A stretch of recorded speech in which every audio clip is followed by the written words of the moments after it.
This is Lloyd Sloan, the Flaming Whig. One of the questions I get asked a lot is, why did the Tea Parties fail? And are they failing? Which I guess is your first dispute. I would say success in the election of 2010 was the high water mark of the Tea Parties.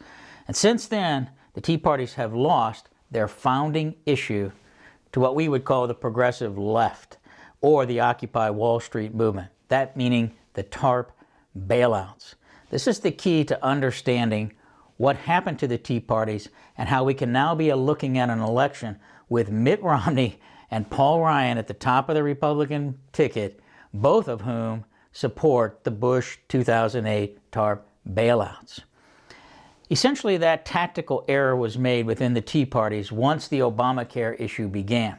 In 2010, you have a revolt going on within the Republican Party. That's what the Tea Parties are really about, and they are kicking out establishment Republicans, putting in so-called Tea Party Republicans. On what basis? On the basis of the Bush TARP bailout. By the time the issue had switched to Obamacare, all the Republicans are unified. And so even though Obamacare is a bad idea and it's clearly a big government grab and the Tea Parties are certainly going to oppose it, when you distract yourself and focus on that issue as opposed to the original founding TARP principle, you allow Occupy Wall Street to come in, steal that issue from you, and now you have no issue by which to tell good Republicans from bad Republicans, because all of the Republicans opposed Obamacare, right? We've lost the TARP issue. That's the problem with the Tea Parties.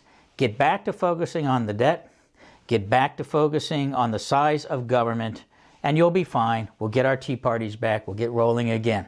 And that's good advice from the Flaming Whig here on Whig TV. This is Whig TV. Big ideas for small government. No more policing the world. And equal rights for all. Special privileges for none.